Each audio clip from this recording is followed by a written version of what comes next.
యోగాతో బరువు తగ్గటం సులభం కేవలం 21 రోజుల్లో.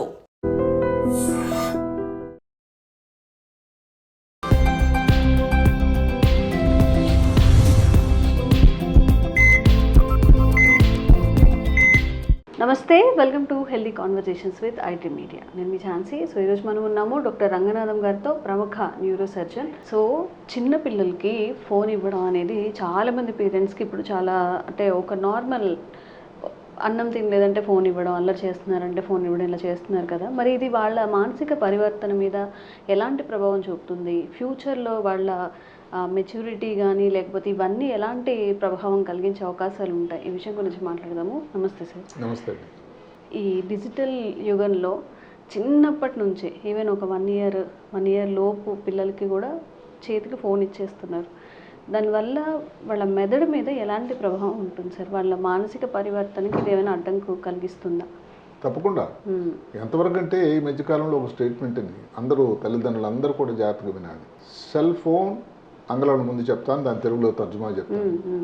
రీషేపింగ్ చైల్డ్హుడ్, సిసి అంటే ఏమిటి? బాల్యాన్ని అసలు మొబైల్ ఫోన్ నుండి తీర్చిదిద్దుతుంది, మార్చివేస్తుంది. అంటే దానిలో అంతర్గతంగా ఎంత మాట ఉందో చూడండి, అంటే ఎంత ప్రభావం ఉంటుందని చూడండి.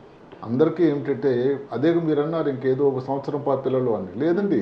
రికార్డు ప్రకారం 4 నుంచి 5 మాసాల పిల్లలలో కూడా వాళ్ళు పట్టుకొని వాడకపోయినా వాళ్ళు వాడేటట్టుగా చూసేటట్టుగా చేస్తున్నారు తల్లిదండ్రులు.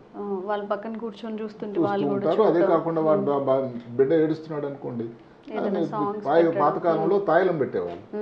ఇప్పుడు మొబైల్ అనేది ఒక తాయిలం అయిపోయింది. అది ఒక శోచనీయమైన వ్యవస్థ. ఎంతవరకు అంటే మీరు వినండి, అది తర్వాత మిగతా విషయాలకు వెళ్ళే ముందు తైవాన్ దేశం ఉంది. తైవాన్ దేశంలో ఒక చట్టం తీసుకొచ్చారు. తైవాన్ అంటే అందరికీ తెలుసు, సెమీ కండక్టర్స్ అని, చిప్స్, ఈ మొబైల్ ఫోన్లు లేకపోతే కార్లు వాడే చాలా చిన్న దేశం, కానీ చాలా ప్రభావితమైన దేశం.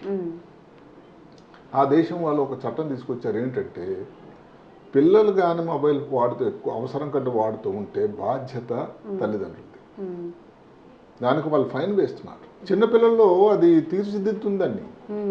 ఎందుకంటే అందరికీ ఏంటంటే ఇది ఎవరిని నిందించే ప్రయత్నం కాకపోయినా కూడా ప్రస్తుత తరం, ఈ తరంలో మొబైల్ ఫోన్ అనేది పిల్లలకి ఒక రోజు దైనందిన జీవితంలో వచ్చే స్వాభావికమైనటువంటి ఒక మార్పు అయిపోయింది, ఒక అవసరం అయిపోయింది. నిజంగా అవసరం అని చెప్పాలి. దానివల్ల కొత్త ప్రపంచం వాళ్ళకి తెలుస్తుంది, కొంతమంది వ్యక్తులు పరిచయం అవుతున్నారు, కొత్త విషయాలు నేర్చుకుంటున్నారు. అది కాదనడానికి ఎవరు లేదు. ఆలోచిస్తే అక్కడ ఇంకో ప్రాబ్లం కూడా ఉంది. అసలు ఇలాంటిది ఒక పరికరం ఇంత చిన్న వయసులో ఉండి ఏదైతే వ్యసనానికి బానిసైనట్టు పద్ధతిలో చేసేటువంటి పరికరం ఇంతవరకు పిల్లల అందుబాటులో అంత చిన్న వయసులో లేదట. అంతే. ఎంతవరకు దీన్ని పోలుస్తున్నారండి? సిగరెట్లతో కానీ, పొగ త్రాగడం కానీ, లేకపోతే మద్యంతో. తల్లిదండ్రులు దయచేసి మీరు మిమ్మల్ని కించపరిచే ప్రయత్నం కాదండి, వాస్తవం ఇది. ఒక డాక్టర్ గారు ఏం చెప్తారు అని అంటే, a cigarette packet in the pocket of the child. అంటే పిల్లల తాలూకు షర్ట్ వేసుకునే షర్ట్ పాకెట్లో సిగరెట్ ప్యాకెట్ ఉంటే ఎంత ప్రమాదమో, ఎలాంటి ప్రమాదమో అలాంటిది మొబైల్ ఫోన్ వల్ల కలుగుతుంది. అంటే మొబైల్ ఫోన్ పాకెట్లో ఉంటే దానిని పోలుస్తున్నారు. అంటే పిల్లలు సిగరెట్లు కాలుస్తున్నారని కాదు, మీరు అట్లా అడగొచ్చు ఎలా అని. ఇప్పుడు సిగరెట్ ప్యాకెట్ పెట్టుకున్నారు. ఇప్పుడు ఎవరైనా చుట్టాలు, బంధువులు, భార్య కానీ ఎవరైనా మీరు సిగరెట్లు ఎక్కువ కాల్చకుండా 2 కాలుస్తానులే అంటే కాలుస్తున్నారుగా 2. అలాగే మొబైల్ ఫోన్ ఉంటే ఎంతో కొంత చూస్తూనే ఉంటారు సార్, ఎంతో కొంతగా. చాలా టైం వేస్ట్ అయిపోతుంది. అందువల్ల ఏమిటంటే ఇది తల్లిదండ్రుల నుంచి చాలా దాని గురించి ఆలోచన చేయాల్సింది. ఇంకోటి వాళ్ళని బ్లేమ్ చేయలేని పరిస్థితి ఇంకోటి వచ్చింది. ఎలాంటిదంటే ఇప్పుడు టీచర్స్ ఏదో నోట్స్ నువ్వు వాట్సాప్లో పెట్టవయ్యా అంటే మరి వాట్సాప్లో పెట్టాలి కదా. ఎవరో ఫ్రెండ్స్ వాళ్ళకి ఏదో ఇన్స్టా రీల్స్ పెడుతున్నారు, చూడాలి, సంతోషం. లేకపోతే వాడు హ్యాపీ ఫీల్ అవ్వడం. వాళ్ళ గ్రాండ్ మదర్ ఫోన్లో మాట్లాడాలనుకుంటారు. ఎక్కడి నుంచో పిల్లలు అమెరికాలో ఉన్నారు, లేకపోతే ఇంకేదో ఊరో ఉన్నారు, పెద్ద ఆవిడ రానేలేదు. తల్లిదండ్రులు వాళ్ళు మాట్లాడకూడదు అని మనం చెప్పడానికి అధికారం లేదు. ఇలాంటి విపత్కర పరిస్థితులు ఉన్నారు పిల్లలు ఈ రోజుల్లో. అందువల్ల తెలియకుండా ఈ స్క్రీన్ టైం పెరిగిపోతూ ఉంటుంది. మరి స్క్రీన్ టైం పెరగటం వల్ల డాక్టర్ గారు ఇబ్బంది ఏంటి? చాలా ఇబ్బంది ఉందండి. అందరికీ తెలిసింది రేడియేషన్ వల్ల వచ్చే ప్రాబ్లమ్. రేడియేషన్ ఒకటే కాకుండా ఇప్పుడు ఈ స్క్రీన్లో కూడా వస్తున్నవి ఏంటండి, పిల్లలు చూసేది ఎక్కువ ఫాస్ట్గా. అసలు తల్లిదండ్రులు ఎంత చెప్తారంటే మా పిల్లలు ఈ మొబైల్ ఎలా వాడతాడంటే అసలు చాలా ఫాస్ట్గా అన్ని ఛానళ్ళు మార్చేస్తాడు, లేకపోతే టీవీ అయితే మొబైల్లో అన్నీ తెలుసు, ఏ గేమ్స్ అయినా చేసేయగలడు. అది అక్కడే ఉంది ప్రాబ్లం. ఏమిటి ప్రాబ్లం అని అంటే దానివల్ల ఒక తొందరగా హడావుడిగా అంటే దేని మీద కూడా స్థిరత్వం లేని పద్ధతిలో ఒక అలవాటు అయిపోతుంది. ఫాస్ట్గా మూవ్ అయ్యే ఇది బ్రెయిన్ కూడా జరుగుతుంది పిల్లలకంటే తెలియకుండానే మెదడు మీద దాని ప్రభావం జరుగుతుంది. ఇక్కడ మెదడుని గమనించిన ఎవరు కూడా మంచిని ఎలాగైతే ఆస్వాదిస్తుందో చెడు కూడా బ్రెయిన్కి తెలియదు, ఇదో చెడు విషయం వద్దని. అందువల్ల ఏమవుతుందండి, ఇలాగ ఫాస్ట్గా ఈ ఫ్లాషెస్ అంటే ఏంటి, ఎన్ని నోటిఫికేషన్స్ వస్తున్నాయి, అదే కాకుండా ఈ స్టిమ్యులేషన్, కాన్స్టెంట్ స్టిమ్యులేషన్ బ్రెయిన్కి ఎక్కువ వచ్చేది. రీల్ అనేది 1 సెకండ్ లేకపోతే 1 మినిట్ వచ్చేది. దానివల్ల ఏమవుతుందని అంటే అప్పటికి బ్రెయిన్ లోపల డోపమైన్ అనే ద్రావకం తయారవుతుంది, చాలా సంతోషంగా ఉంటుంది. కానీ అది అల్లా దొల్లతనం, సూపర్ఫిషియల్, చాలా పైన ఉన్నది. అది దానివల్ల ఏం ఉపయోగం లేదు. దానివల్ల ఏమవుతుందని అంటే పిల్లలు స్కూల్కి వెళ్తున్నారా, దోస్తులతో మాట్లాడుకోవాలా, స్కూల్కి వెళ్తే మరి అదే ఫాస్ట్గా. స్కూల్లో అలా కాదు కదండి, స్కూల్లో కూర్చోవాలి కుదురుగా, చదువుకోవాలి, రాయాలి, హోంవర్క్ చేయాలి. ఈ రోజుల్లో కూడా అదే పద్ధతి, చెప్పింది వినాలి, దోస్తులతో మాట్లాడాలి, ఆయన చెప్తుంటే వినాలి, ఓపిక ఉండాలి. ఇది తక్కువైపోతుంది, పేషెన్స్ తగ్గిపోతుంది. దానివల్ల ఏమవుతుంది, ఆ ప్రపంచంలో వెళ్ళిపోతున్నారు నెమ్మదిగా. ఇప్పుడు స్లో యాక్టివిటీస్ అంటే వాళ్ళకి నచ్చట్లేదు. అంటే చదువు స్లో అంటే ఏంటి, ఇంకేం లేదండి, రాయడం దానికి టైం పడుతుంది కదా. మననం చేయడం పాతకాలంలో ఏదైనా శ్లోకం కానీ ఏదైనా పద్యం కానీ చేయాలంటే ఇంతకుముందు ఒళ్ళు వేశారు, ఇప్పుడు అది చేయాలంటే ఓపిక లేదండి.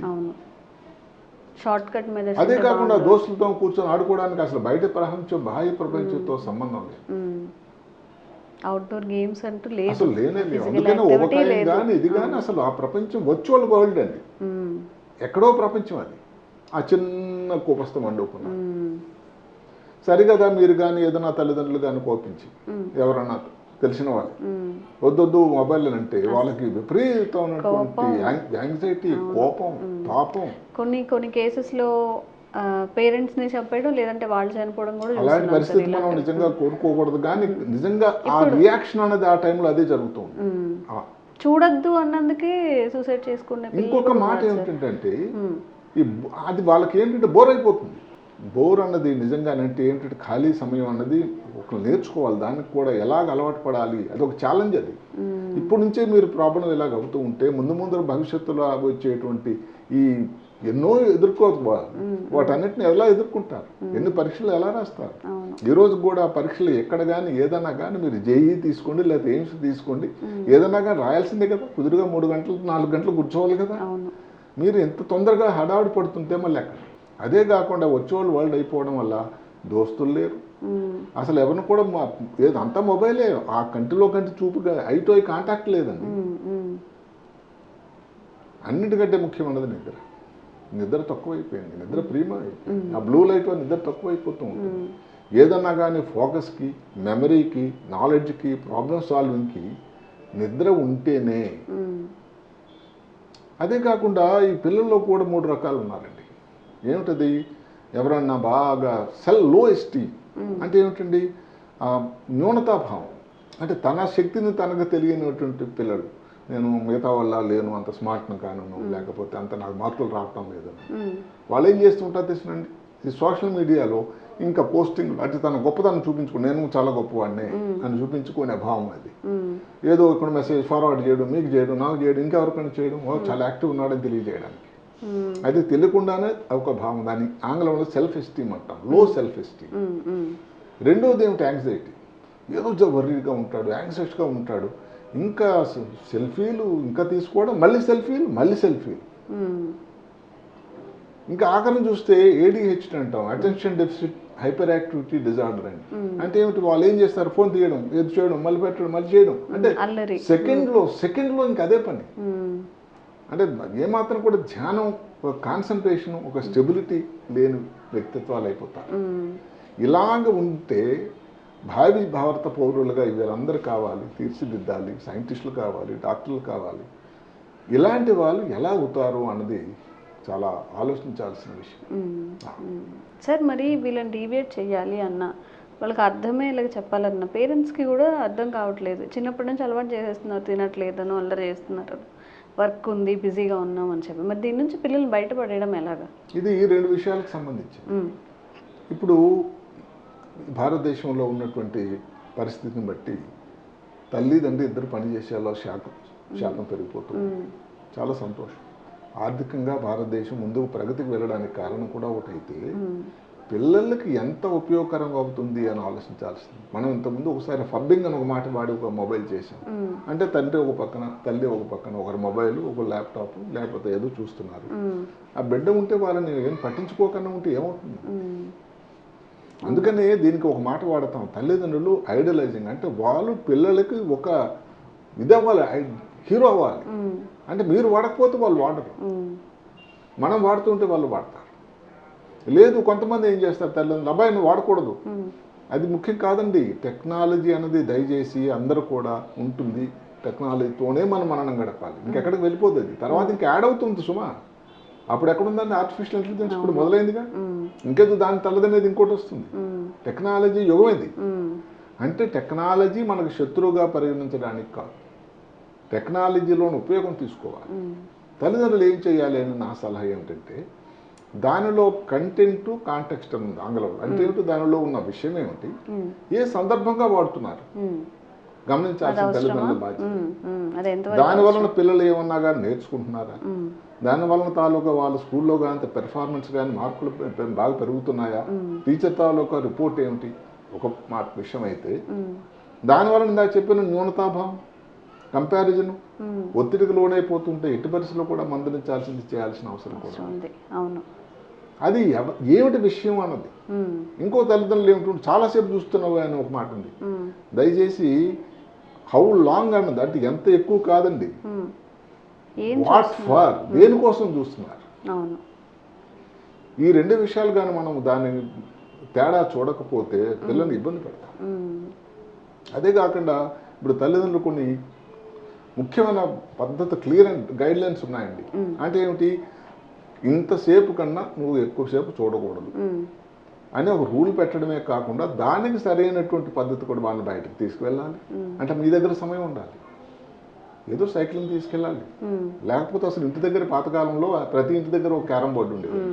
ఇప్పుడు ఎక్కడ ఉన్నాయి చూడండి, ఈ బోర్డు గేమ్స్ అనేవి అయిపోయినాయి, లేవు. పిల్లలు వాళ్ళు గేమ్స్ ఆడుకున్న, ఏదో రోబ్లాక్స్ అట, అది ఫ్రీ ఆన్లైన్ గేమ్ అటండి, ఇంకా రోజంతా అదే పని ఆడుతూనే ఉంటారు.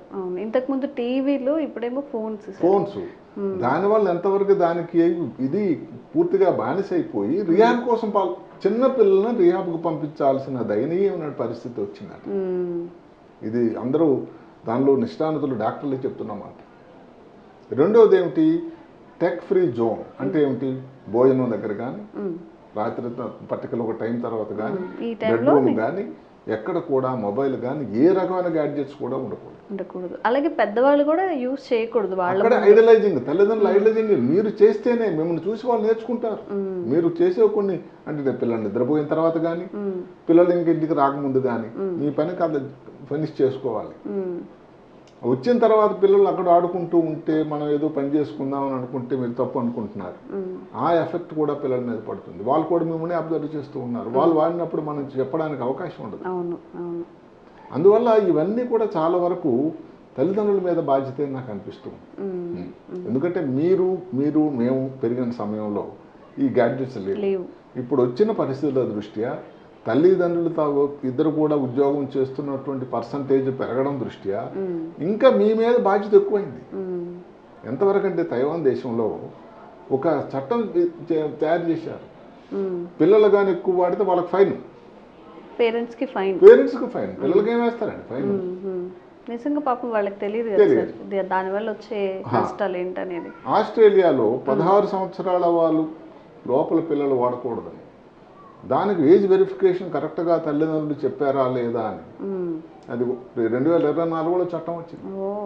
అంతవరకు చాలా గొప్ప ప్రజాస్వామ్యం, అదే కాకుండా చాలా టెక్నాలజీ అడ్వాన్స్ దేశం అనేటువంటి అమెరికాలో, లేకపోతే సౌత్ కొరియాలో ఇలాంటి దేశాల్లో కూడాను ఈ చట్టాలు వచ్చాయి. భారతదేశంలో కూడా రావాల్సిన సమయం వచ్చిందేమో. ఎవరో ఈ తెలంగాణ రాష్ట్రంలో కొన్ని రోజుల కోసం ఒక మాట విన్నాను నేను, నాకు కొంతవరకు నచ్చింది అది ఎంతవరకు అమలు జరుగుతుందో చూద్దాం. తల్లిదండ్రుల్ని వారిని పట్టించుకోకుండా వారి బాగోగులు చూడకపోతే తెలంగాణ ప్రభుత్వం ఉద్యోగులకి ఆఫీసర్స్కి కొన్ని జరిమానాలు విధిస్తారట. ఎంతవరకు 10% వారి శాలరీలో కట్ చేసి వాళ్ళ తల్లిదండ్రులకు పంపిస్తారు. ఇది చాలా మెచ్చుకోవాల్సిన విషయం. మరి అలాంటిది ఏదో ఈ మొబైల్ దీని గురించి కూడా ఆలోచించాల్సిన విషయం వచ్చింది. ఇక్కడ ప్రజాస్వామ్యం ఒకటే కాదు, ఇప్పుడు మనకు అమెరికా ప్రజాస్వామ్యం, చైనా అయితే పోనీ సరే చైనాలో కూడా ఉంది ఆ పద్ధతి, ఏది కట్టుదిట్టమైన పద్ధతి. మరి అమెరికా కానీ, ఆస్ట్రేలియా కానీ, సౌత్ కొరియా కానీ ఇవన్నీ ప్రజాస్వామిక దేశాలే, డెమోక్రాటిక్ దేశాలే. ముందు ఈ భారత పౌరులకు ఏదైతే కాబోతున్న పిల్లల మీద దృష్టి పెట్టుకొని మనకు అనుగుణంగా ఏదైనా చట్టం తీసుకురావాల్సినటువంటి సమయం ఆసన్నమైంది అని నేను అనుకుంటున్నాను. ఎందుకంటే చూస్తూ సమయం అయిపోతూ ఉంటుంది. పిల్లలు నిస్తేజులు అయిపోతారు. పిల్లలు చదువు మీద కాన్సన్ట్రేట్ చేయలేరు.